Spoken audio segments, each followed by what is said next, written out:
For mig. To fulfill God's purpose. Til at fuldføre Guds formål. For my life. For mit liv. And around me. Og rundt omkring mig. Every day God has given you. Hver eneste dag har Gud givet dig. Is for you to bring one of God's purposes to fulfillment. Er for at gøre en af Guds formål God til does not i make opfyldelse. you to be alive by chance. Gud har ikke gjort, at du lever bare ved et tilfælde. You are not alive by chance. Du er ikke live ved et tilfælde. Every day gives you to live in. Hver eneste dag er for, at du skal leve. There is a purpose that He wants to accomplish for that day. Og der er et formål, som du skal fuldføre There den is her dag. a program in God's agenda. Der er et program i Guds kalender. That He wants to accomplish through you. Som han vil fuldføre gennem dig. There is a program. Der er et program in the heart of God. I Guds hjerte. For every believer. For hver eneste troende. Every day. Hver eneste dag. So you are not just alive. Så du lever ikke bare. To live for yourself. For at leve for dig selv. Or to just do things that you wish to do. Eller gøre ting, som du ønsker at gøre. No, God is having something in His mind. Nej, Gud har noget i sine tanker. That He wants to accomplish on the earth through you. Som han vil fuldføre på jorden gennem dig. So that's why I want to talk today. Så det er derfor jeg vil tale i dag. On the topic. Om emnet. That you are the answer. Du er svaret. You are so important. Du er så vigtig. For God. For Gud. You are so vital. Du er så vital. For God's plans and purposes. For Guds planer og formål.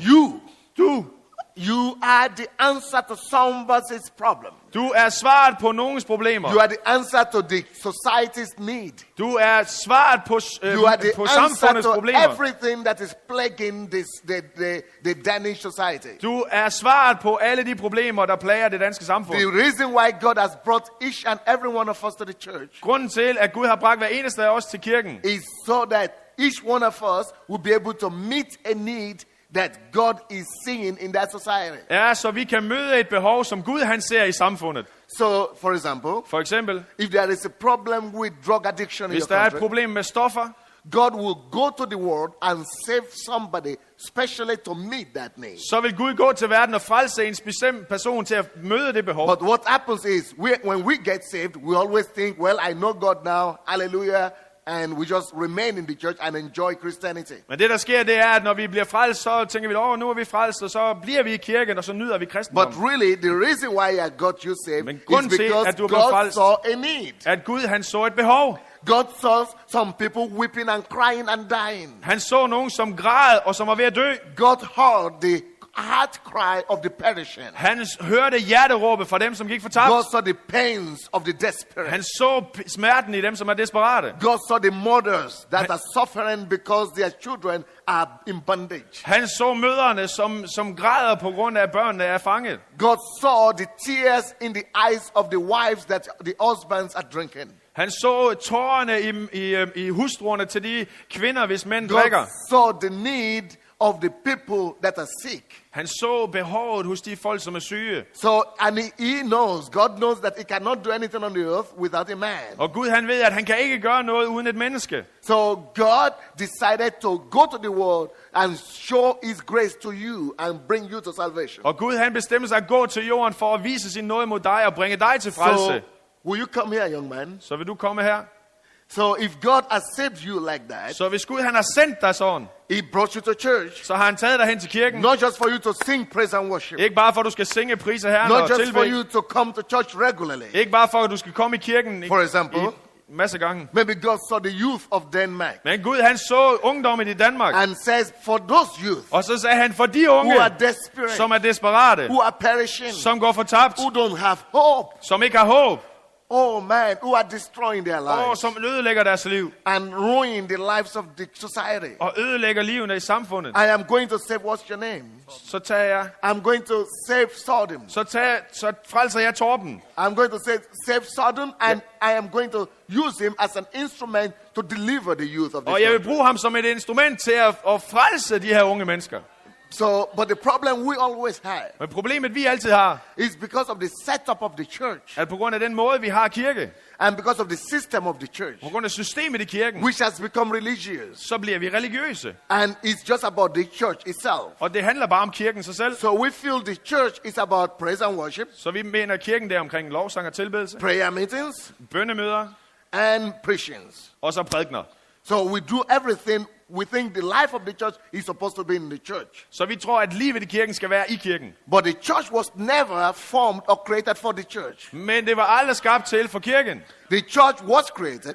Kirken var skabt for the people in the world to be brought to the church, for at folk i verden skulle bringes til kirken, so that they will be changed and transformed in the church. så de vil blive forvandlet i kirken. But it doesn't stop there. Men det stopper ikke der. But so that after they have been enlightened in the church, Efter de er blevet oplyst i kirken, so that they might be equipped så er det, de er blevet to udrustet be sent back to the world. til at sende tilbage ud i verden. They are meant, the church is supposed to be like a factory Så kirken skal være ligesom en fabrik, that is furnishing people som former mennesker and sending them to the market. og sender dem ud til markedet. So he's supposed to be sent back to the society. Så han skal sendes tilbage ud i samfundet. That is where his calling is. Det er der, hans kaldelse er. Our callings are not for the church. Vores kaldelse er ikke for kirken. His calling is not to sit in the church and be a good member. That is not God's program. Guds plan er ikke, at han bare skal være en god medlem i kirken. That is not God's program. Det er ikke Guds program. God's program is that the church will help him to get equipped. Guds program, det er, at kirken skal udruste ham. So in our church, Så i vores I kirke, don't allow anybody to be a good church member. så tillader jeg ikke, at der var nogen, der er gode kirkemedlemmer. I don't allow them to be my members. De skal ikke være mine medlemmer. I push them Jeg presser dem. until they either get annoyed and go to other churches, Jeg presser dem indtil de bliver irriteret, så de går til andre kirker. Eller indtil de går til, eller måske de går til andre kirker, ja. because they cannot hold it any longer. They have to leave for a good church where they don't bother them. Fordi de ligesom ikke kan holde til det længere, fordi de bliver nødt til at gå til en anden kirke, hvor de ikke generer dem. Or they have to have the heart of God Eller også så må de få Guds hjerte and be relevant and become relevant og blive relevante and begin to do something for the og society. begynde at gøre noget for So samfundet. what do they come for the church for? Så hvorfor kommer de i kirken? They come to the church De kommer i kirken only that they might get focused.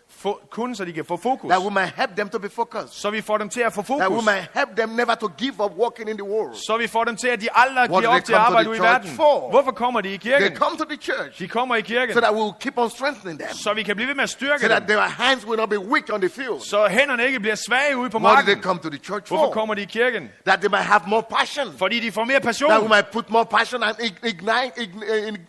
ignite more fire in og de them. bliver optændt af mere ild.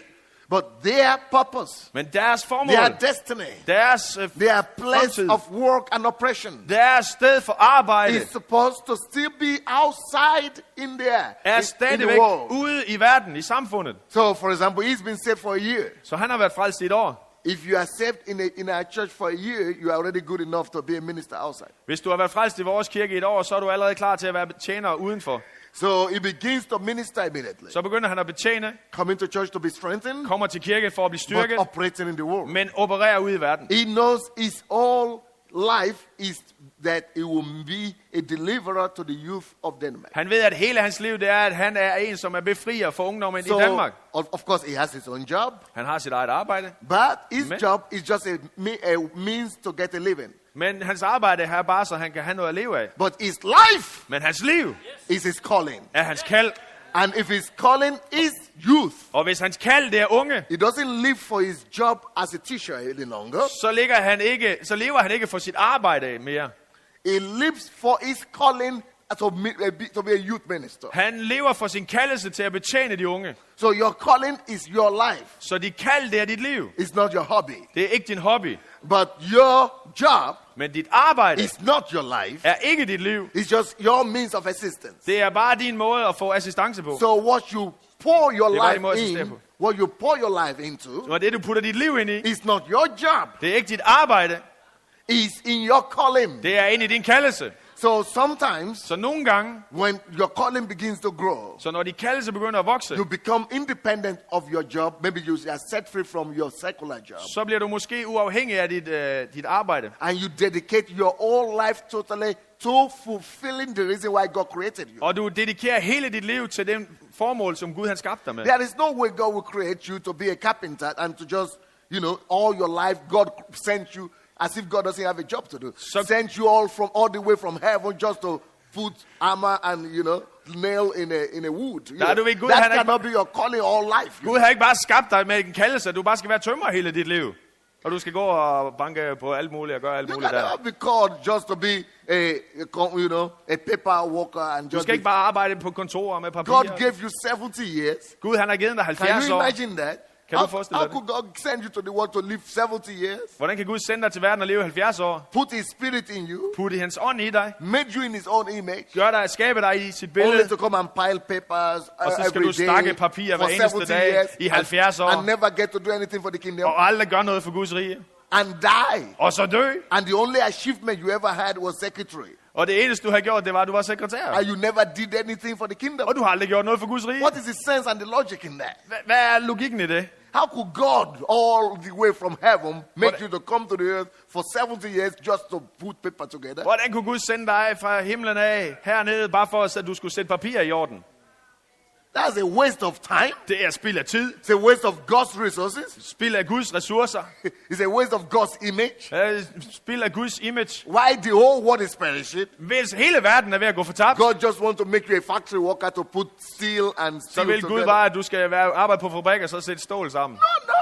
No. Nej, Those are just means of generating your resources. det er bare sådan et formål til at forløse dine But ressourcer. unfortunately, Uheldigvis. in our churches today, I vores kirker i dag, we have people så har vi mennesker, who are workers, who som are er faithful to their arbejdere, jobs. som er gode til deres arbejde. But they come to church Men når de kommer i kirke, like a recreational center, så kommer de til kirke som sådan et rekreationscenter, afslapning, like a club, ligesom en klub. place of relaxation. Det er bare sådan et sted, vi skal slappe af. Just come to church Og vi kommer bare til kirken, and just give 5% of their life to God. og så giver de 5% af deres liv til Gud. And God is crying Og Gud han græder and regretting. og fortryder. Crying and regretting. Græder og fortryder. I sent him to the world Jeg har sendt dig til verden to be my voice, for at være min stemme. to reveal my image, For at åbenbare mit billede. to stop the crying of the widows, Så stoppe tårerne fra enkerne. to lift For at leve. the ones that are down. Hjælpe dem, som er trykt ned. He's missed it. Og du har mistet det. He's begun to live like everybody in the world. Du har begyndt at leve som alle andre i verden. Forgotten my purpose. Du har glemt mit formål.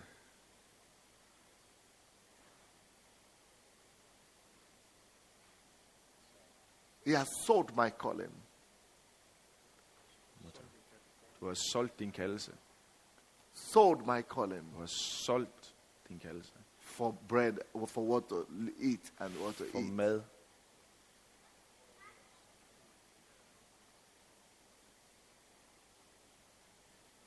And just gives me the crunch from the bread, from his life. Og jeg får bare krummerne fra dit liv. You are not created Du er ikke skabt to solve the system of this world. til at tjene systemet i den her verden. It's a pity if you have lived your life only for that. Det er synd, hvis du har levet dit liv kun for det. If you had lived your life only for that, Hvis du kun har levet dit liv for det, I'm very sorry. så er jeg meget ked af det.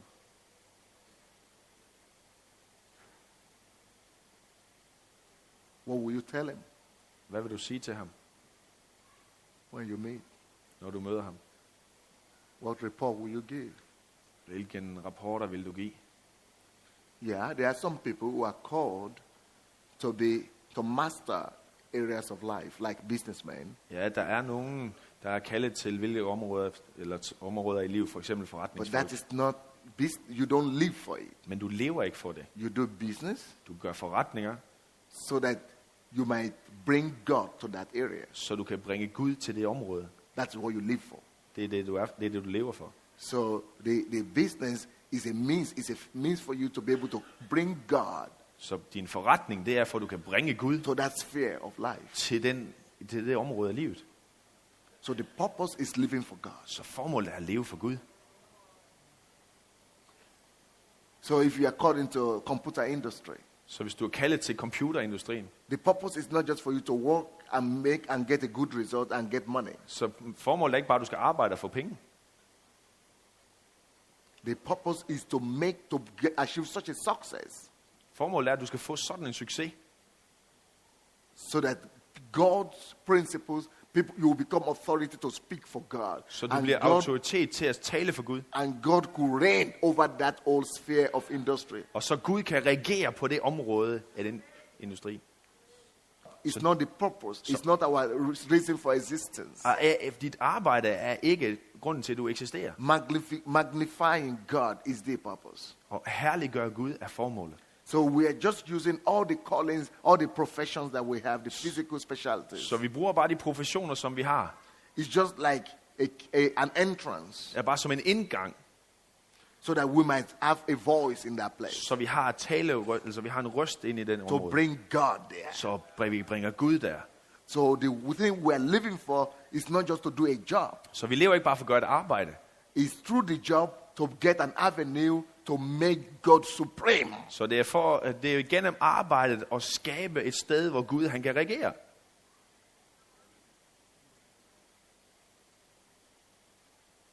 So if you just come to church, så hvis du bare kommer i kirken and say, well, I'm a believer, og siger, jeg er en troende, I try to tell one or two people about God. Jeg har forsøgt at fortælle en eller to om Jesus på mit arbejde. It's not about telling one or two people about God. Det er ikke om bare at fortælle en eller to om Jesus.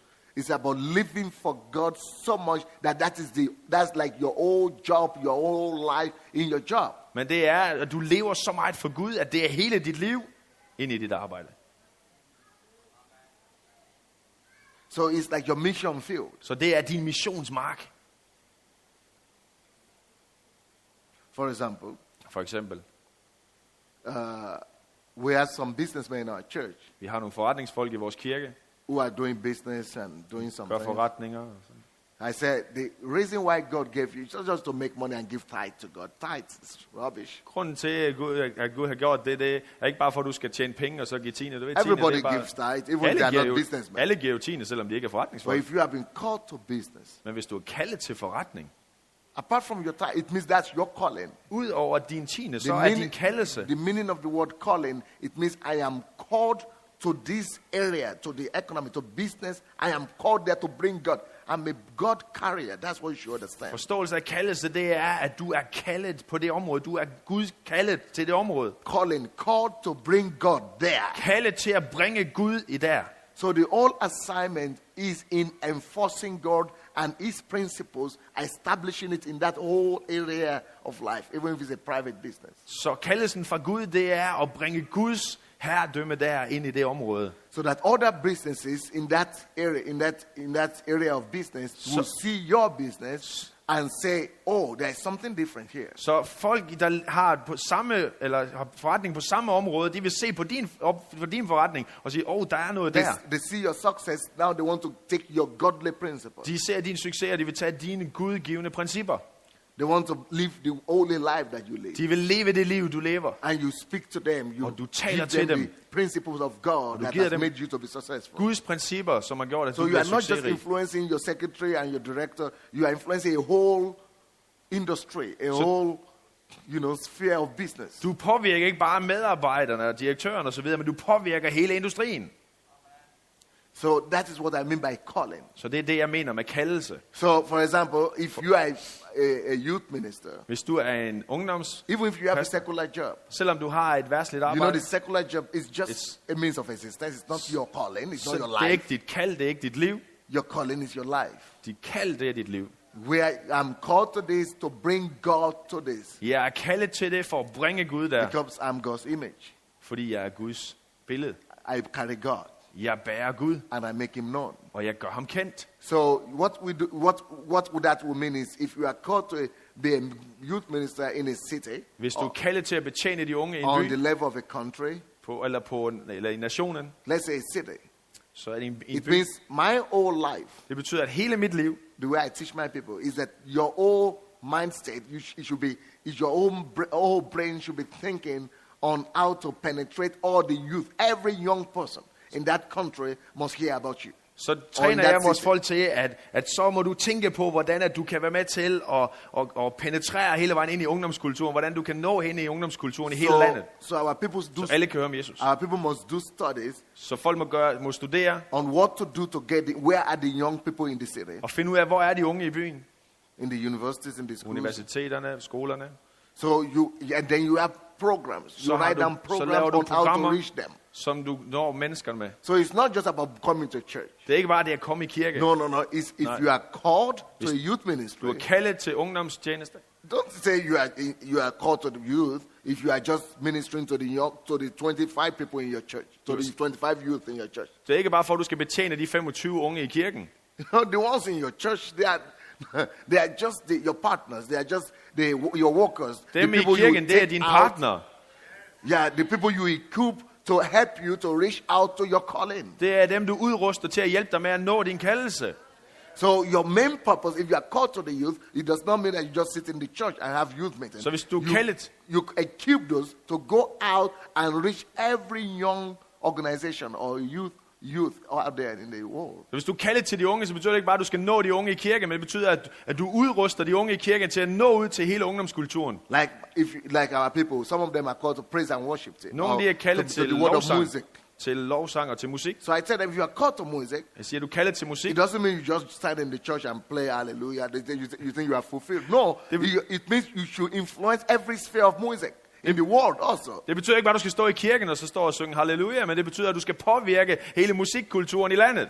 It's good that you do that in the church, Det er godt, du gør det i kirken. but out of your church time, you have to think on how to bring God to music generally. Men uden for kirketiden, så må du tænke på, hvordan du kan få Gud ud i musikverdenen. You see, the problem we have is that we have made everything to think it's for the church. We are thinking about ourselves. Vi tænker sådan her, at vi tror, at alt det er for kirken. But God is using just this church as the basis to go out to the world. Men Gud, han bruger kirken som en base for at nå ud til verden. God is always concerned for the perishing. Gud, han har altid omsorg for I dem, der går have fortabt. come to seek and to save Han kom for at opsøge og frelse the lost. de fortabte. Seek, Opsøge, seek, opsøge, seek, opsøge, seek, opsøge, seek, opsøge and save. og frelse. How many of you can say, my life is about seeking? Hvor mange her kan sige, at dit liv det er om at opsøge? How many of us pastors can say, what we have been doing is making our people to be seekers? Hvor mange af os pastorer kan sige, at vores opgave det har været at gøre vores folk til at være nogen, der opsøger? As a result of this kind of mindset of teaching that I give to my people, Det er sådan en form for undervisning og tankemønster, jeg giver til mine folk. in my city right now, I min by lige nu, we have hundreds of churches. så har vi hundredvis af kirker. But every person, unbelievers, believers, it doesn't matter. Men hver eneste person, troende eller ikke troende, People who like me, who hate me. folk som kan lide mig eller hader Or mig. if you stop anybody in my city Men hvis du stopper en eneste i min by, and ask about me and about our church, og spørger mig eller vores kirke, at least one out of every two will tell you who så we are. en ud af to kan fortælle dig, hvem vi er. Because our people have been out there seeking for them in every sphere of life. Vores folk, de er derude og opsøger dem. Overalt, på alle områder. The church and membership of the church is not about us. Det er at få medlemmer i kirken, det er ikke bare om os. I am called to reveal God. Jeg er kaldet til at åbenbare Not Gud. to one another, we already know him. Ikke til hinanden, vi kender ham allerede jo. To reveal him to those who don't know him Til yet. at åbenbare ham for dem, som endnu ikke kender The ham. concept of the New Testament is this, Konceptet i Nye Testamente er det her, that at God has come to be revealed in the flesh. Gud blev kommet for at blive åbenbart i kødet. The first flesh through who he was revealed was Jesus' flesh. Det første menneske, som han blev åbenbart igennem, det er igennem den første krop, han blev åbenbart igennem, det var igennem Jesus. It is a New Testament because from that time forward, Det er only human flesh will reveal God. For den tid af før, så var det kun det menneskelige kød, der havde åbenbart Gud. That's why God has to come into your heart. Det er derfor Gud, han skal ind i dit hjerte, før du går So ud. the reason he came to your heart is not because to save you. Så grunden til, at han kom til dit hjerte, er ikke bare for at frelse dig. No. Nej. He had saved you when Jesus died. Han frelste dig, da du døde. Jesus saved you. Jesus frelste Died dig, to save you. da han døde. Han døde for at frelse dig. But the reason he comes to your heart Men grunden til, at han kommer til dit hjerte, is so that you might carry him. er så du kan bære ham. Carry him and reveal him to the ones who can't see him. Bære ham og åbenbare ham til dem, som ikke kan se ham. So that you could reveal him in your flesh. So that through your flesh. Så gennem dit kød, igennem din krop, kan han åbenbare dig. Through your actions. Åbenbare sig. Igennem dine handlinger. Through your profession. Igennem dit arbejde. Your job. Igennem dit arbejde. You will reveal God. Så åbenbarer du Gud. Listen to me. Lyt til mig. You are created. Du er skabt. Born again. Født på ny. Just for that purpose. Kun med det formål. God wants a flesh through whom it could be revealed. Gud, han ønsker en krop igennem hvem han kan blive flesh. åbenbart. Og Gud, han bruger And dit your kød. whole total life should be about that. Og hele dit liv, det skal være omkring det. Revealing God. Og åbenbare Gud. Revealing God. Åbenbare Gud. God says, Gud siger, flesh I need. Flesh he has prepared for me. jeg har brug for et legeme. Hebrews 10:5. Hebræerne 10:5. Flesh, body, he has En prepared for krop, me. et legeme. Body. En I need a krop. body. Jeg har brug for Someone en should krop. prepare body for me. Nogen, de skal forberede et legeme for mig. So when it comes to save you, Så når det kommer til at frelse dig, to come into your life, og han kommer ind i dit liv, he's happy that he got a body. så er Gud glad for, at han har fundet et And legeme. that this body now will be revealing me to people who don't know me. For det legeme, det vil åbenbare mig til mennesker, som ikke kender mig. But what do we do? Men hvad gør vi? He comes to our lives. Han kommer ind i vores liv. We feel him, Vi føler ham, that he has come. at han er kommet. We enjoy. Vi nyder det. And we begin to live. We turn around and go ahead to live for ourselves. Og vi vender os om, og så går vi hen og lever for os selv. Forgetting that he's there. Glemmer, at han er der. And remember he's there only in the church. And remember he's there only when we come to church. Og husker kun, at han er der, når vi kommer i kirken. Then do some religious things like pray. Så gør vi lidt religiøse gerninger, beder Praise. og priser han. And forget that he's there again. Og så glemmer vi, at han er der igen. So we are separate from him still. Så er vi stadigvæk separeret os fra ham. But he wants to totally occupy our every cell. Men han vil totalt opfylde hele That vores our krop. thought might be about him only. Most of the time. Så vores tanker, de er omkring ham det meste af tiden. That our energy and emotions will be about revealing him. Så vores Magnifying him. energi og alle de os bare er for at åbenbare ham. That we might live for him. At vi må leve for ham. That is why he says. Det er derfor, han siger. To love him. At elske ham. That's the first commandment. Det er den første And the befaling. only commandment. Og den eneste befaling. Love the Lord your God. Elsk Herren din Gud. With all your heart. Med hele dit All hjerte. of it. Alt sammen. All of it. Alt sammen. Not just some of it. Ikke bare noget af Not det. just 5%. Ikke bare 5%. All of it should be occupied by him. Alt skal være opfyldt af ham. All your soul Hele din sjæl. occupied by him. Opfyldt af ham. Possessed by God. Totalt besat af Gud. And all your strength. Og hele din styrke. That's why everything you do with all your strength for him. Det er derfor, at alt hvad du gør, det skal du gøre med al din styrke for ham. Love the Lord with all your might, with all your strength, with all your soul, with all your heart. Elsk Herren i Gud med hele din styrke, hele din sjæl, hele dit sind. That is what it means for God living in me. Det er det, der betyder, at Gud lever i mig. And he's trusting, he's counting on me.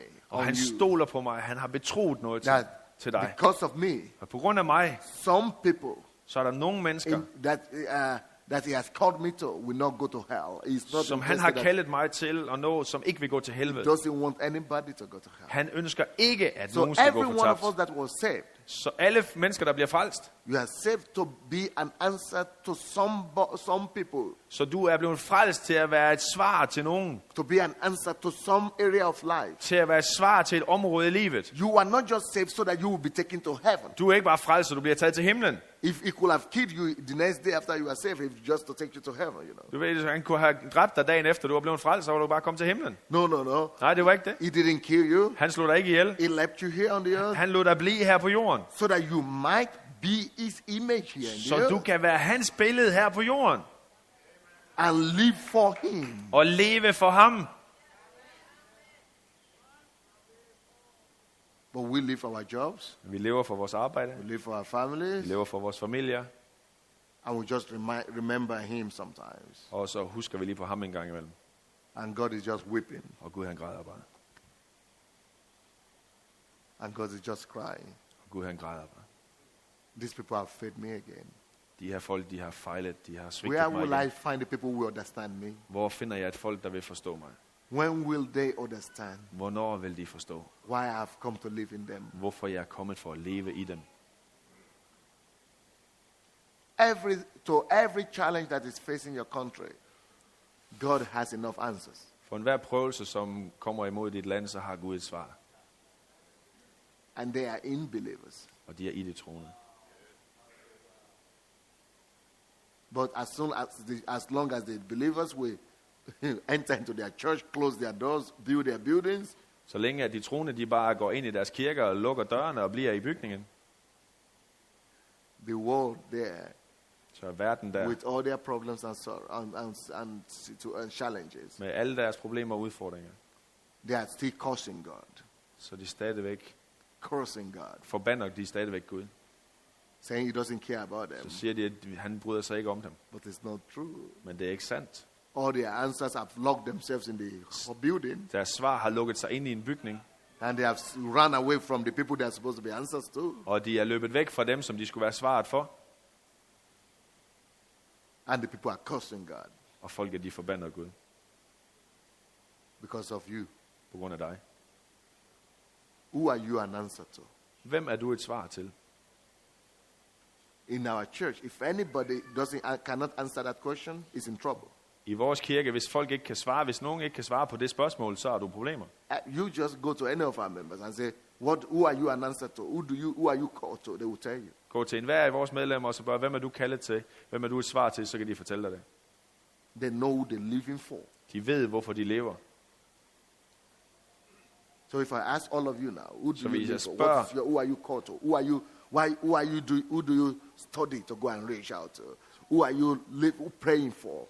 Who are the people you are living for? Who are you reaching out to? What is your whole life about? What is the concept of your whole life? Who are you working to go and get? hvis jeg spørger dig, hvem er det, du er kaldet til nu? Hvem er du et svar til? Hvem studerer du for nu? Hvem rækker du ud til? In our church, some people are alive. They know their whole life is about living to get the politicians and the highly placed people in the society saved. That's what they pray about. That's what they are fasting about. That's what they are studying about. That's what they are doing their outreaches about. Day and night, they know they are supposed to live to save these people in politics. Der er nogle i vores menigheder, de ved bare, at de har kaldet, det er at nå politikere og folk i høje positioner, og det er det, de faster for, det er det, de beder for, det er derfor, de rækker ud til, det for at nå de her mennesker. Because it knows it got the calling. Fordi de ved, de har en kaldelse. So everything is doing is just to get that calling fulfilled. Så det, de lever for, det er at få den kaldelse udført. Some people in our church, they know they are alive only to save and get the youth, the young people say. Nogle de ved, at de kun lever for at frelse de unge i nationen. So if they go to school, if they go to pray, if they do, it's only about that. And what they go to the street is only to look for those people. They are alive only for that purpose. Så når de går på skolen, og når de er på gaderne, så er det kun dem, de kigger efter, og det er kun derfor, de lever. Some for businessmen. Nogle for forretningsfolk. Some for women. Nogle for kvinder. Some for drug addicts. Nogle for narkomaner. Some for their relatives. Nogle for deres familie. Some for alcoholics. Nogle for alkoholikere. Who are you an answer to in your life? Hvem er du et svar til i dit liv? Who is your life called to benefit? Hvem er dit liv kaldet til at velsigne? To whom are you called to bring God to? Hvem er du kaldet til at bringe Gud til?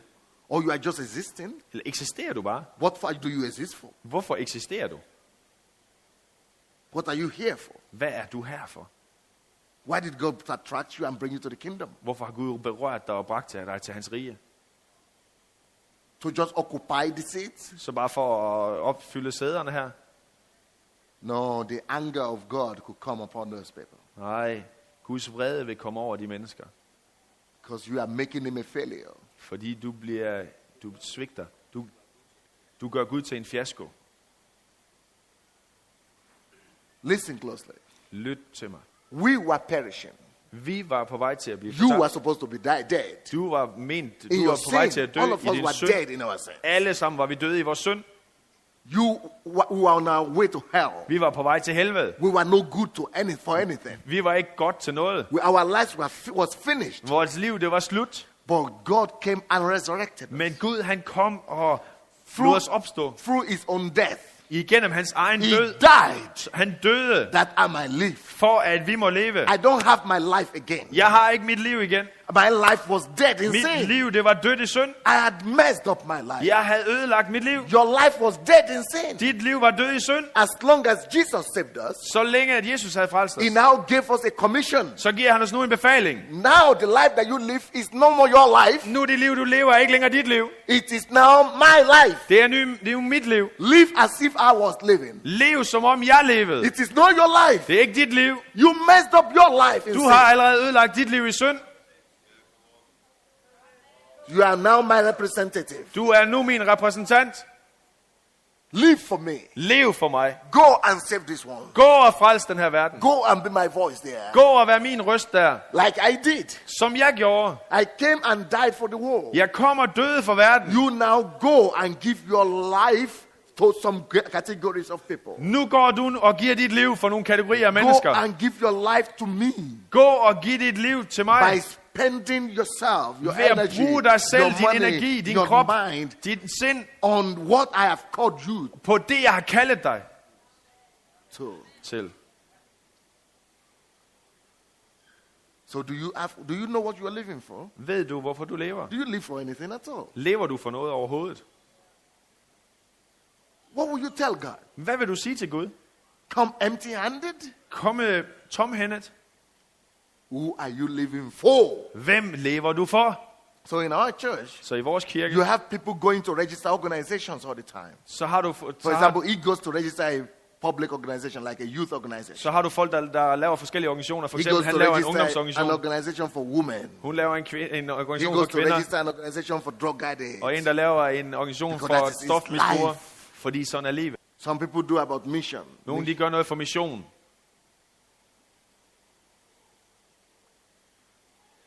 What is your field? What is your Hvad er dit felt? where is your land that you are called to conquer? Hvor er det område, du er kaldet til at overvinde?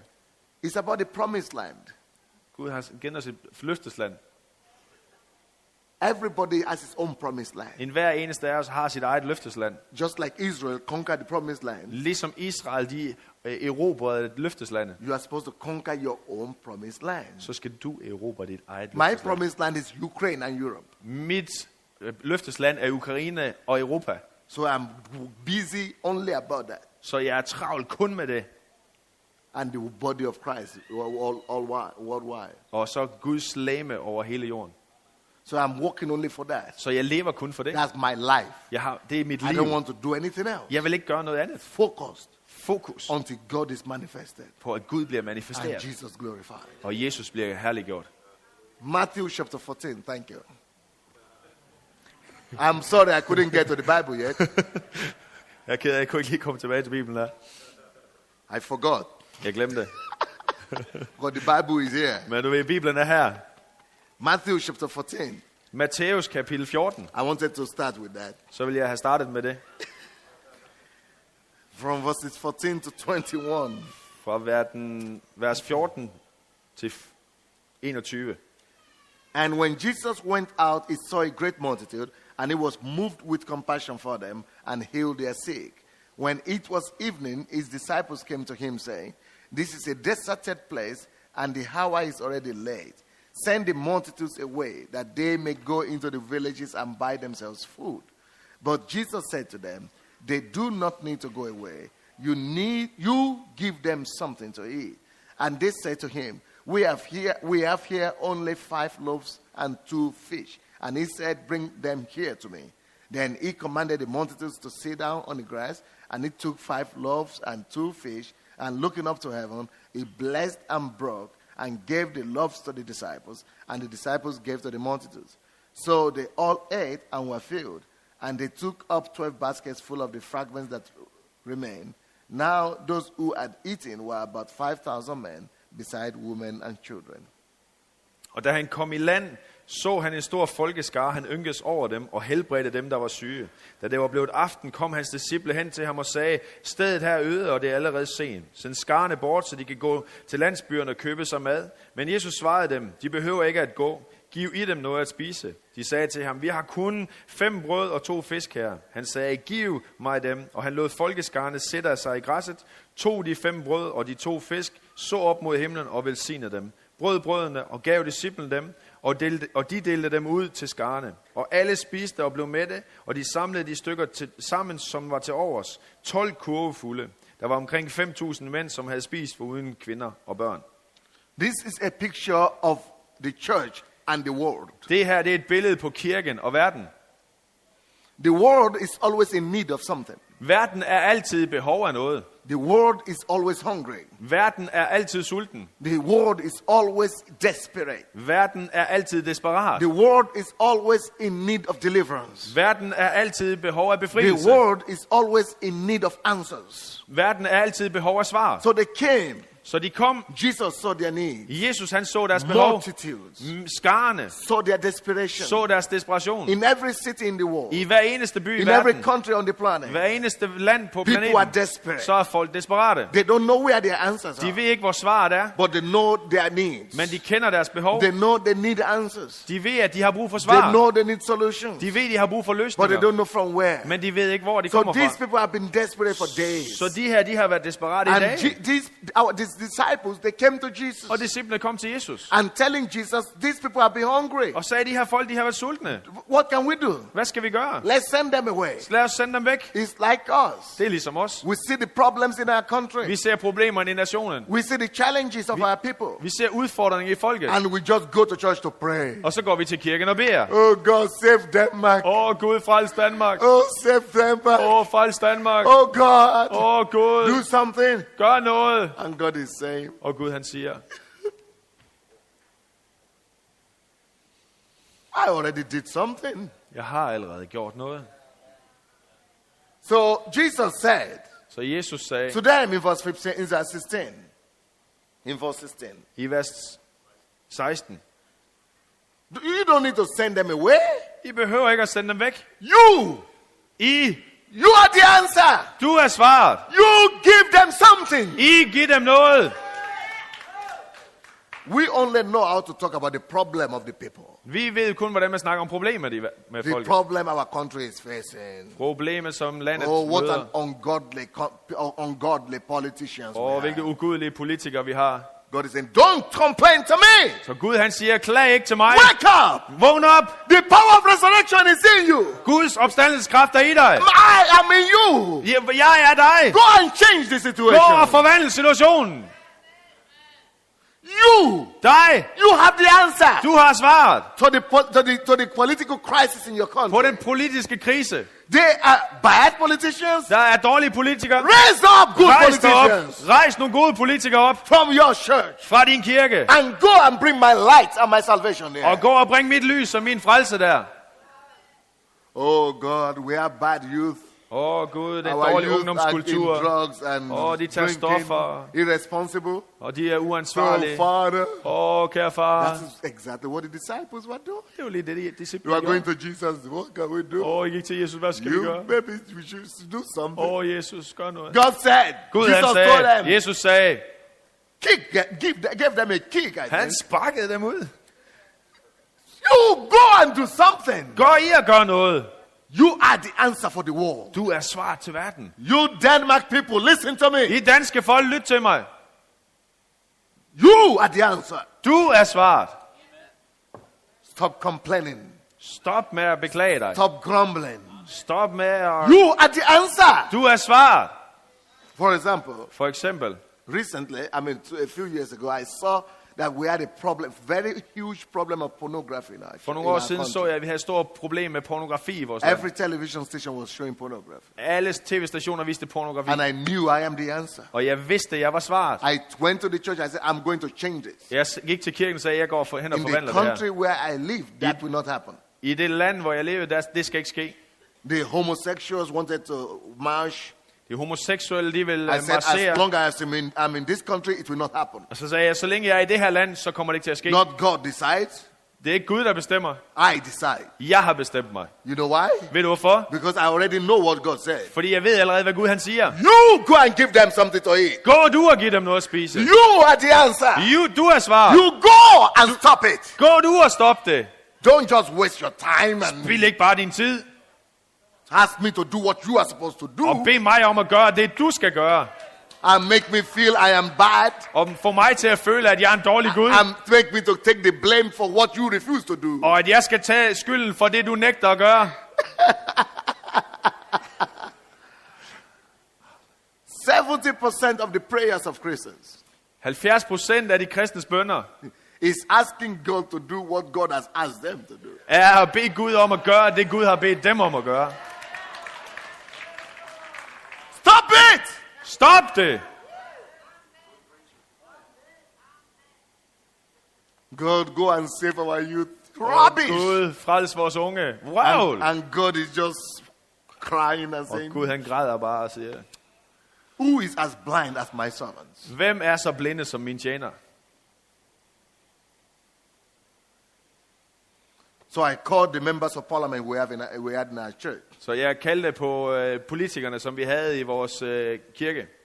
Then I told them, Så sagde jeg til dem, listen, lyt, we must do something. vi må gøre noget. But before you begin to lobby and do some to change the law, he said it's not possible because too many people are interested in that kind of lifestyle. Før I gør noget lobbyvirksomheder, de sagde, at det var ikke muligt at gøre det her, for der er for mange, der er interesseret i den her I said, livsstil. you do your best, we are going to begin to do something. Så gør jeres bedste, så begynder vi at gøre noget. So the first thing we did was, Så det første, vi gjorde, det var, I took the church to 3 days fasting and prayer. så tog jeg kirken igennem 2 dages bøn og faste. To tell God we rely on him. Så for at sige til Gud, at vi stoler på ham, And for him to give us the grace, for at han skulle give os the noget wisdom, og visdom and the favor.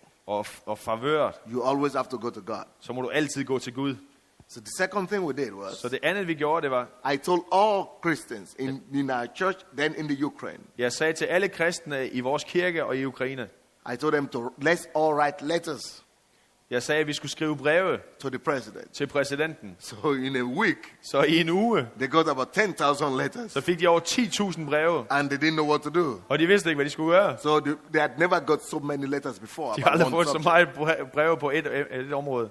So Så they set up a commission. President set up a commission, Så satte han en komité ned, a committee that will look into that som skulle se på det her, and see what they have to do to stop it. så de kunne se, hvad de kunne gøre for at stoppe det. So the committee came out with some suggestions Så komiteen kom med nogle forslag, that they shouldn't show it at any time. They should show in the night, after 11, and put some marks, some at man skulle sætte code. det kun på efter klokken 11 om aftenen, og der skulle være nogle kvoter på That's det. not bad. That's an answer. Some Det er answer. ikke But dårligt, I was men- not satisfied with that. Men jeg var ikke tilfreds med det. So we started pushing our members of parliament to push it through. Så begyndte vi det ved ligesom at presse lidt vores folk i regeringen til at presse So det her after igennem. 2 years, Så efter 2 år, we got a victory. så fik vi sejr. 350 out of 450 members of parliament voted for it. 350 medlemmer i regeringen eller i parlamentet ud af 450 stemte for, And now it's a law in our og country. nu er der en lov i Because vores the church nation, pushed for it. fordi kirken pressede på. So we changed it. Så forvandlede vi. Just last week, Det var sidste uge, the president and the director of one of the largest cable television, is the largest cable television station in our country. The president of that television station was arrested.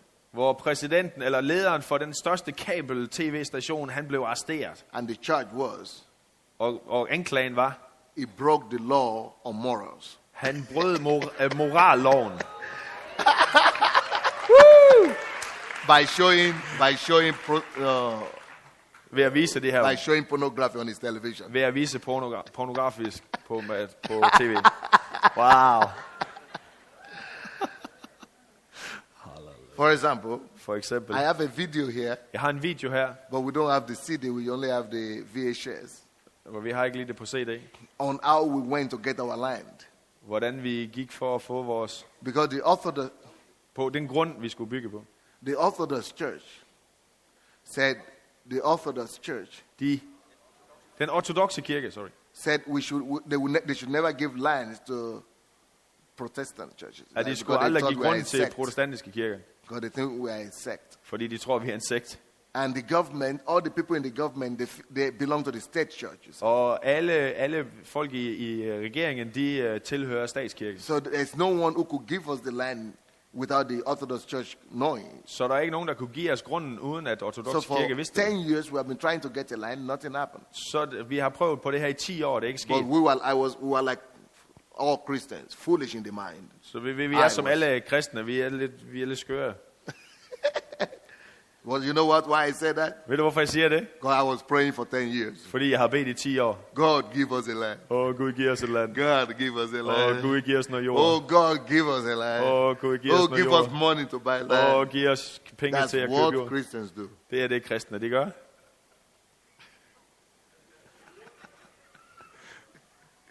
But later on, I got wise. Men senere så blev jeg klog. God's understanding came to me. Guds forståelse kom til mig. So we said, God had said, you are the answer. You go and resolve it. Gud han sagde, du er svaret, gå og løs det. Don't bother God. Lad være med at bekymre Gud om det. Don't worry God. Lad være med at bekymre Gud, ja. You are the answer. Du er svaret. So I gathered all my people. He was there. Så jeg kom på mine folk, og du var der. And we went to demand for land.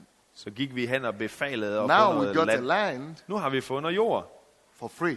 Gratis. We had money, we wanted to buy it. They couldn't sell it for money for us. They couldn't give us for money before. Now, because we believed God and acted, we got it for free without money. Før der kunne vi slet ikke købe det her jord for penge, men nu, fordi vi handlede på det Gud, han havde sagt, så fik vi det gratis.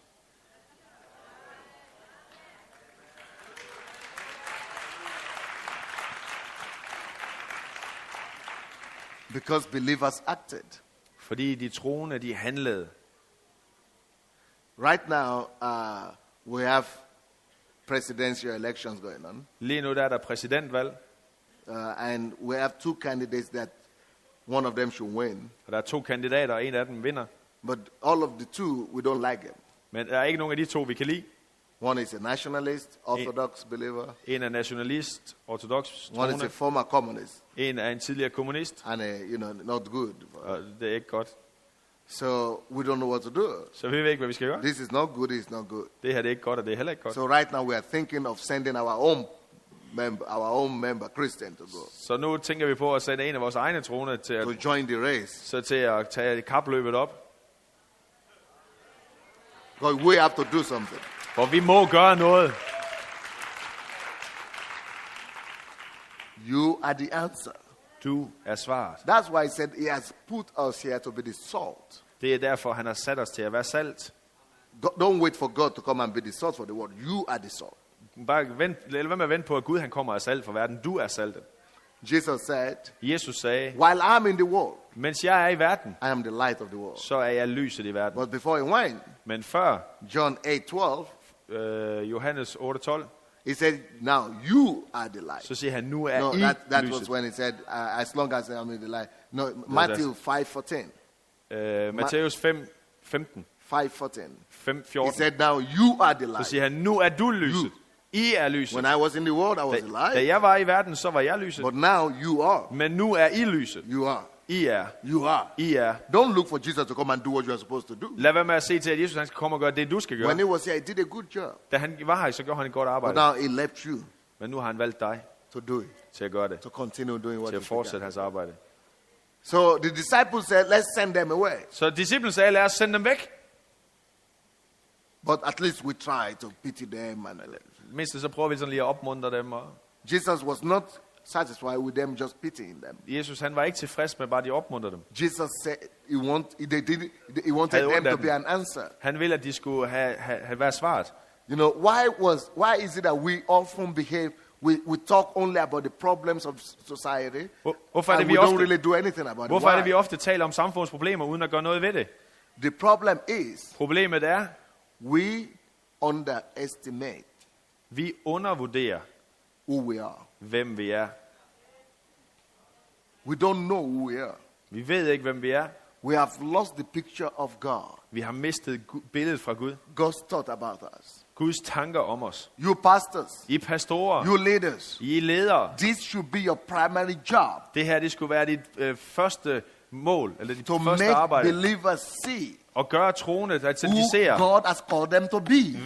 hvad Gud har kaldet dem til at være. To be the saviors, the deliverers of the world. Til at være befrierne i den her verden.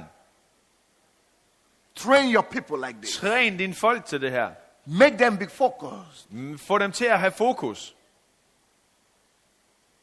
And let them believe in themselves. Raise their value. Og lad dem tro på sig selv. Rejs deres værdier. So that we don't see the people responsible for their own problems. Så vi ikke ser, at folk er bare tager ansvar for deres egne problemer. Because what disciples said is that let them go and get food for themselves to eat. Disciplene sagde, lad dem gå hen og købe noget mad til dem selv. In verse 15, that's what he I said. vers 15. Send them away. Let them go and get something for themselves to eat. Så sagde han, send dem væk, så de kan få noget at købe, noget at spise. And Jesus said, no, the people shouldn't be responsible for their own problems and for their own answers. Så sagde nej, folket skal ikke være svaret på deres egne problemer. Someone that is already drawing in the water cannot save himself again. En, der allerede er ved at drukne i vandet, kan ikke frelse sig selv igen. So people who are in trouble, who are already, desperate, they cannot have the answers. Other people who are free are the people who have the answers.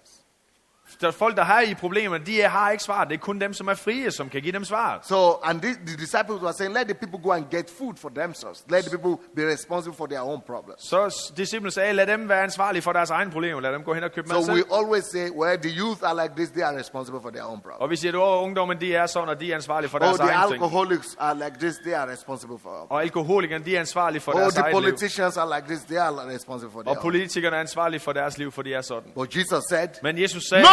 Nej! You are my representative. Du er min repræsentant. You are sent by God. Du er sendt af Gud. You are where I live. Du er der, hvor jeg lever. You don't know who you are. Ved du ikke, hvem du er? The disciples didn't know who they are. Disciplene vidste ikke, hvem de var. They forgot. De havde glemt det. They thought they are ordinary. De tænkte, at de var helt almindelige. That is always a problem with us. Det er altid et problem med os. We think we are just normal Danish people. Vi tænker, vi er bare normale danske. No. Nej. You might look the same. Du ser måske ens ud. But there's something in your heart. Men der er noget i dit hjerte. God is in your heart. Gud er i dit hjerte. You are now the answer. Du er nu svaret. So Jesus told them. Så Jesus han Don't send them away to go and care for their problems. Lad være med at sende dem væk, så de skal løse deres egne problemer. Don't see them as problemer. being responsible for their own sorrows. De skal ikke bare løse deres egne problemer. Don't think they have answers by themselves. De har ikke svaret selv. No, you Nej, dig are the answers of the world. Du er svaret til verden. The answer to the world. Svaret til verden. The answer to the world. Svaret til verden. God has placed some answer in you. Gud har lagt et svar i dig. Look at yourself. Se på dig selv. You have an answer to some people. Du er et svar til God nogen. has made you to be an answer to some people. Gud har givet dig. Du er et svar til nogen. Either you see it, måske ser du det, or you don't see it. Eller også så ser du det ikke. Either you do it, enten gør du det, or you don't do it. Eller også gør du det ikke. It is your problem. Det er dit problem. One day you will answer before God. Du må stå til ansvar for Gud. God has put some answer in you. Gud har lagt svaret i dig. He has put some answers in you. Han har lagt et svar i dig. Svar i dig. Answers in you. Svar i jer. Answers in you. Svar i dig. You carry answers. Du bærer svar. You carry answers. Du bærer svar. You carry answers. Du bærer svar. You carry answers. Du bærer svarene. And people are dying. Og folk de dør. Going to hell. De går til helvede. Perishing. Går fortabt. Crying. Råber. Weeping. Græder. Right now. Lige nu. All over this country. Over hele det her land. You need that answer. De har brug for det svar, som Gud har lagt ned i dig. And you are hiding those answers. Og du har haft de svar. Because of that. Og på grund af det. People are crying. Du har gemt de svar. På grund af you det. are hiding in the church. Du gemmer dig i kirken. You have covered the answers. Du har dækket svarene. And people who need those answers. Og folk de har brug for de svar. They are weeping. De græder. They are crying. De græder. Because you are fed to see yourself. Fordi du er bange for at se på dig selv som svar. So believe in yourself. For at tro på dig selv. Please, will you believe it? Venligst vil du tro, that you have some answers at for some du people. har svaret. How do you find out? Hvordan finder du ud af det?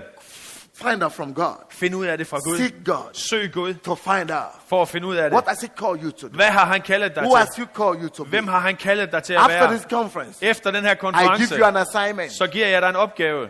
Begin to work on yourself. Begynd at arbejde med dig selv. And to begin to ask God. Og begynd at spørge Gud. What is my calling? Hvad er min kaldelse? Who am I being called to? Hvem er jeg kaldet til? What should I do? Hvad skal jeg Who gøre? am I called to be the answer to? Hvem er jeg kaldet til at være svar for?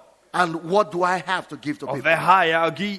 Those are assignments to you. Det er en for opgave. you. Det er en opgave, Write du those får. assignments down. Skriv den opgave ned, And begin to throw yourself those questions. og begynd at spørge dig selv de Begin her to read spørgsmål. books. Begynd at læse bøger. Begin to listen to messages Begynd at lytte til on budskaber. how to discover yourself, Hvordan du opdager din gave. who you are called to be. Hvem du er kaldet til at være. And when you discover Og it, når du opdager det, begin to do the steps of faith. så begynd at træde ud i tro. And you will be surprised Og så vil du blive overrasket, what God will do through you. hvad Gud vil gøre igennem dig.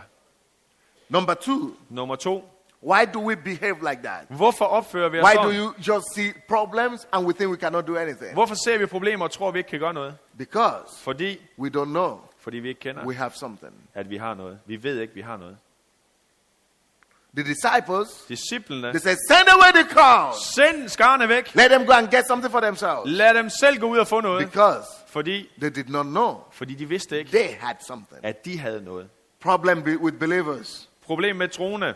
We often do not know we have something. Vi tror ofte, at vi ikke har We noget. think we are not better than our neighbors. Vi tror ikke, at vi er bedre end vores naboer. Oh man, Mand.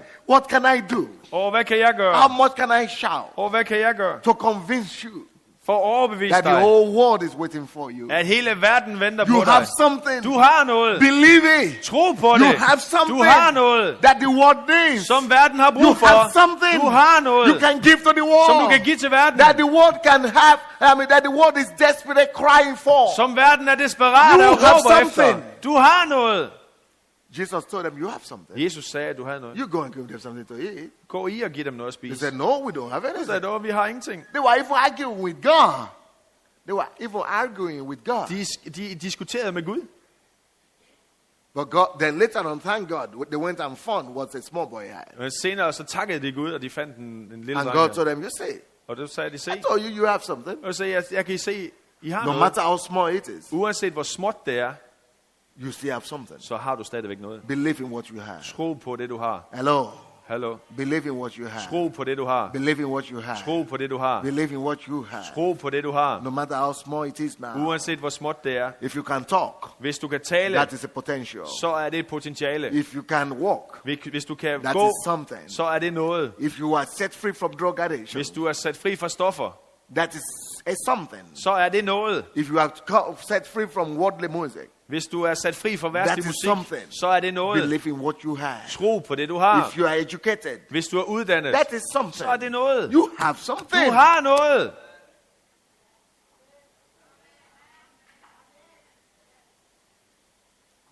If you are in prostitution Hvis du er prostitueret, and God set you free, og Gud har sat dig fri, you have something. så har du noget. Listen to me. Lyt til mig. There is a word of knowledge for someone. Der er here. et kundskabsord til en her. A lady, En dame. you were raped Du blev and voldtaget abused og misbrugt, when you were young, da du var ung. at the age of 13 or 14. Between 12 and 14, I think 13. Imellem 12 og 14, jeg tror det var 13, You were abused. så blev du misbrugt. And because of that, Og på grund af det, and from that time, og fra den tid, you have felt inferiority, så har du følt dig underlegen, pain, mindreværdig, and wounds smerte have og been sår, pursuing you all your life. og det har fulgt dig hele dit liv. God is setting you free Gud right han now. vil sætte dig fri lige nu. God is setting you free Gud han right sætter now. dig fri lige nu. God is setting you free right Gud now. han sætter dig fri lige nu. In Jesus' name, I Jesu navn. be set free. Så vil du være fri. And after you are free, Og efter du er fri, and the reason why God is setting you free og grunden til at Gud sætter dig fri, is that you might set other people free. er at du skal sætte andre fri. So we feel you don't have anything. Vi føler, vi ikke har noget. But even your bad experiences of yesterday, Men hvis vi har erfaringerne fra i går, there's something. så er der noget. Even if you are drinking before and you no more drink, Selvom hvis du drak før, og du ikke drikker mere, that is something det er noget. you can now give to help other people. Det er noget, du kan give til at hjælpe andre. If you had never done anything bad, Hvis du aldrig har gjort noget dårligt, that is something så er det noget. you can use to now help people. Du er noget, du kan gøre for at hjælpe mennesker. You have something. Du har noget. And believe in the little you have Og tro på det, to som du begin to har. use it. Og begynde at bruge det. And you'll be surprised Og du vil blive overrasket, how much God will use it. hvor meget Gud vil bruge det. When I came to Russia, Da jeg kom til Rusland, I didn't have any chance. så havde jeg ikke noget. I didn't have any chance. Så havde jeg ikke noget. Ingen chance. I was a black man Jeg var sort in a predominantly white country. i et land, hvor det var domineret af Just like hvide. your country. Ligesom dit land. You have some colored people, Du har nogle farvede, but I don't think they command respect here. men jeg tror ikke, at det er respekteret her. Because in our place, Fordi på vores sted, people look down at Africans. så ser man ned på afrikanere. Because they know Fordi de ved, that our government at regeringen help the Africans. hjælpte From afrikanere poverty, fra fattigdom we give them refugee status. og gav dem flygtningestatus. So who are they to help us? Så hvem er de, at de skal komme og hjælpe os? We are the ones helping them. Det er os, der har hjulpet dem. So it comes to the mind of the people like that. Så det er sådan i tankerne. From Africa, For Afrika, what could they do to help us? We are the ones to help them. hvad skal de gøre for at hjælpe os? Vi er dem, der har hjulpet dem. So because of that, Så på grund af det, everybody looks down så har alle set ned at blacks. på sorte. Okay, good for them. We love you. Og de er gode, vi elsker jer. They pity you. Og de har ondt af dig. We pity you. Sorry. Vi har så ondt af We dig. try to help Og you. vi forsøger at hjælpe dig. But to think and imagine the black man trying to help them and preach to them is no. Men jeg tænker, at en sort skulle ligesom hjælpe dem og prædike for dem. Det er bare nej.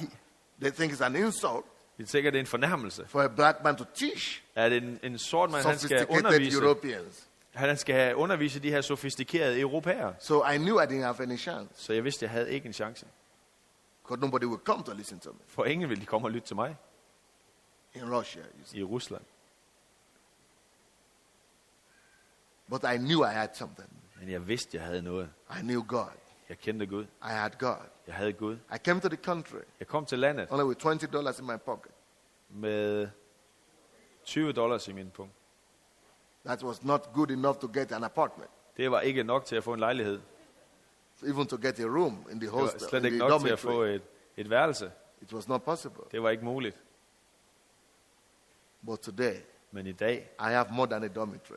så har jeg mere end en... I have more than a hostel. Jeg har mere end et værelse, et vandrehjem. And I can do something, you know, Og because I jeg kan gøre believed noget, God. fordi jeg troede i Gud. But I will tell you, it took me about 3 years Men det tog mig 3 år before I could break through my I could- own limitation. bryde igennem mine egne begrænsninger. That I had something. At jeg havde noget, And that I could be an answer. og at jeg kunne være et svar. You know, we hold ourselves back. We hold ourselves Vi back holder os selv tilbage with our own mind. med vores eget sind. But if we could believe God, Men hvis vi kunne tro Gud, that we have something, at vi har noget, even no matter how small it is, uanset hvor småt det er, God can do mighty things through us. så kan Gud gøre mægtige Through ting all igennem of os, us. igennem os alle. But let's believe Him. Men lad os tro det. Let's begin to go. Lad os begynde at gå efter det, And you will be surprised og så vil du blive overrasket. what a fruit you could bring to the kingdom. Hvilken frugt du kan bære for riget. The other reason why the disciples were only complaining and couldn't present themselves to be the answer Den eneste årsag til, at disciplene de beklagede sig og ikke kunne være svaret, was because they underestimated the power of the gospel. det var fordi de begrænsede kraften i evangeliet. They said the gospel is the power of God unto salvation. Der står, at evangeliet er Guds kraft til frelse. Is the power. Det er kraft. The power Kraften of God. fra Gud. If you know the gospel, Hvis du kender evangeliet, if you know God, hvis du kender Gud, you have something that the whole world needs. så har du noget, som hele verden har brug for. You have the greatest power in the Du world. har den største kraft i hele It's the verden. power of God. Det er Guds kraft. It's the power of God Det er Guds kraft to salvation. til frelse. So if you know God, Så hvis du kender the Gud, gospel is enough resources så er i evangeliet er der nok ressourcer for you til dig, to be effective. til at være effektiv. The world needs you. Verden har brug for If dig. you have that, you have something to give Hvis them. du har det, så har du noget at give. The next reason why they didn't do anything Den næste årsag til, hvorfor de ikke gjorde noget, is because they did not see, their eyes did not open to see their resources. fordi deres øjne var ikke åbne, så de kunne se deres ressourcer. Every one of us, En hver af os, we have many resources. så har vi mange ressourcer i os. If you knew how much you have, Hvis du vidste, hvor meget du havde even compared to me, i forhold til mig, you could know you could do much more than me. så vidste du, at du kunne gøre meget mere end mig. But you are not saying it. Men du ser det ikke. It's a pity, Det er synd. but thank God I see what I have. Men tak Gud, at jeg I ser, have hvad jeg little har. resources, Jeg har små but ressourcer, my eyes are open to them. men mine øjne er åbne for So I det, use it. så jeg bruger det. So I do more than you. Så jeg gør mere end dig. But if your eyes could be open to see your resources, Men hvis dine øjne kunne blive åbne, så du kunne se dine you will be ressourcer, amazed how much God will do to you. så vil du blive overrasket over, hvor meget Gud vil gøre igennem dig. Another assignment I'm giving you. Jeg ved, at det er en opgave, som jeg giver dig. Make a list Lav en liste of what are the possible resources that I have. Hvad er de ressourcer, som der er tilgængelige for dig? For example, For eksempel, if you can read, that's a hvis resource. du kan læse, så er det en ressource. If you can write, that's a resource. Hvis du kan skrive, så er det en ressource. Because too many people in the world can't read or write. Der er for mange i verden, som ikke kan If you læse eller speak skrive. English, that is a resource. Hvis du taler engelsk, så er det en If you ressource. speak Danish, that's a Hvis du resource. taler dansk, så er det en ressource. If you speak even Danish and Swedish or Norwegian, that's even greater resource. Hvis du taler dansk, svensk og norsk, så er det endnu større ressource. If I could have those resources. Hvis jeg kunne have haft de ressourcer,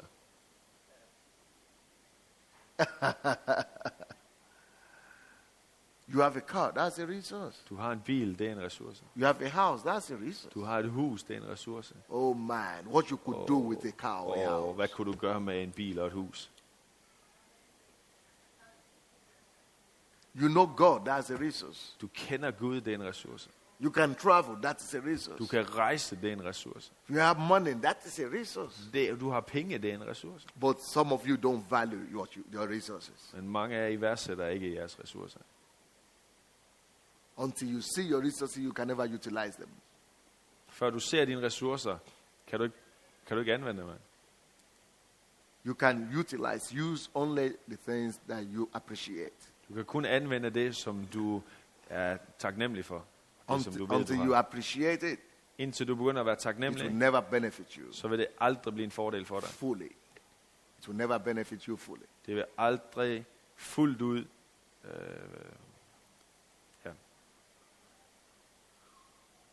The next thing that these people didn't realize, Det næste, som de ikke så, they did not realize the power of prayer.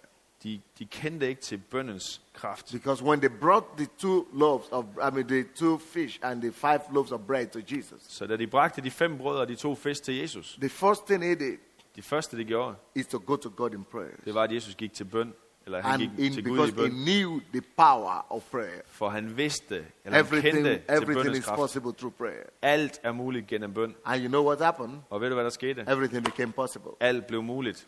The 2 fish multiplied. De 2 fisk The 5 loaves multiplicerede. grew. De 5 brød, de voksede. If you can pray, Hvis du kan bede, you have a relationship with God. hvis du har relation med Gud, Don't underestimate it. så lad være med at undervurdere Everything det. is possible Alt er muligt with prayers. med bøn. You have that. Du har det, So you can be an answer to the world. så kan du være et svar til verden. You have to be confident Du må være fortrolig. that you can Du be må have an tillid answer til, at du kan have et svar to anybody. til enhver. Right now, Lige nu, I am the most confident person in the world. jeg er den mest selvsikre person i verden. No bolder person than me. Ingen, der er bedre end mig. No bolder person than me. Hvad siger du? Der er ikke en, der er mere frimodig end mig. That's funny, huh? Det er sjovt, hva'? I think so. Sådan tror jeg. That's what I think. Det er det, jeg tror.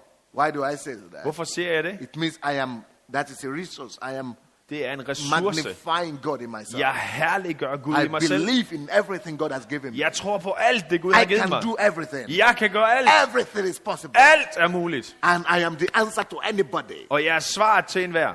I want to meet with Roman and Prudi. Jeg vil ønske med Romano Prodi. EU-kommissær, ja. Yeah, the president of the European Commission. Ja, præsident fra Europakommissionen. And tell him, Og sige til ham, I have the answer for Europe. jeg har svaret til Europa. You need me. Du har brug for mig. It's true. Det er sandt. I am the answer. Jeg er svaret. I am going to Nigeria in November Jeg skal til Nigeria i november to tell my president til at få sige til min præsident, everything he needs to do to turn the country around. alt hvad han skal gøre for at vende op og ned på landet. Jeg er svaret. That's why I'm the most confident person in the world. Så jeg er den mest selvsikre person i I verden. know Jeg ved, what Jesus gave me. hvad Jesus har givet mig. I am his image. Jeg er hans billede. I am his carrier. Jeg er et budbringer. Nobody better than me. Der er ingen, der er bedre end mig. If everything is possible for God, Hvis alt er muligt for Gud, everything is possible for me. så er alt muligt I for can mig. help everybody. Jeg kan hjælpe I alle. can help the world. Jeg kan hjælpe I verden. can deliver Denmark. Jeg kan frelse Danmark. God is in me. Gud er i mig. I alone Jeg alene can help the country. kan hjælpe landet. You too. Også dig. But I want you to believe like I believe. Men jeg vil, at du skal tro, som jeg tror. You are the answer, Jesus said. Du er svaret. Don't sagde complain Jesus. about the problems of the people. Lad være med at beklage dig over problemerne And med don't folket. come to Jesus to say, oh God, Lad they være are med at komme hungry. til. Lad være med at komme. Jesus, de er sultne. Jesus sent them back. Jesus, han sendte dem tilbage. You go and answer them. Så gå du og giv dem Oh, svar. we don't have the resources. Vi har jo ikke ressourcerne. Why should you underestimate what Jesus has done for you? Hvorfor skulle du undervurdere det, Jesus har gjort for dig? You are the answer. Du er If svaret. Jesus say you are, Hvis Jesus siger, at du er, he's not a liar. så han er jo ikke en løgner. Just believe it. Bare tro det. He's God. Han er Gud. He sees what you don't see. Han ser det, du ikke ser. Please believe it. Vær venlig og tro After det. you believe it, you begin to say Efter du tror det, vil du begynde at se det. and go for it. Og gå efter det. Teach your people like this. Undervis dit folk det her. Soon you will be surprised Snart vil du være overrasket. what results and effectiveness you begin to have. Hvilke ressourcer og effektive folk du vil have. Maybe only 20% of them will do it. Måske er der kun 20% af dem, der vil gøre det. But even if only 1% of them Men do it, selvom der kun er 1%, der gør det, you already see the difference. så vil du se forskellen her. You have an answer. Du har et svar. You have an answer. Du har et svar. You are an answer Du er et svar to the world. til verden. You have an answer. Du har et svar. You have an answer. Du har et svar. Let everybody say, I have an answer. Lad alle sige, jeg har et svar. I have. Jeg har. I have. Jeg har. I have something Jeg har noget for the world. til verden. I am God's answer. Jeg er Guds svar. Jeg Have an answer har et svar to every Danish person. til enhver dansker. I have an answer. Har jeg et svar. I am their deliverer. Jeg er befrieren. I am their answer. Jeg er svaret. I am their deliverer. Jeg er befrieren. Don't be afraid to say that. I am their deliverer. Lad være med at være bange for at sige det. Jeg er befrieren. Some of you don't believe in that. Nogle af jer tror ikke på det. Because the deliverer is in you. Gud, han har befriet dig. Han er en befrier i dig. The deliverer, the greatest deliverer of the world is in you. Den største befrier i verden er i dig. So don't worry.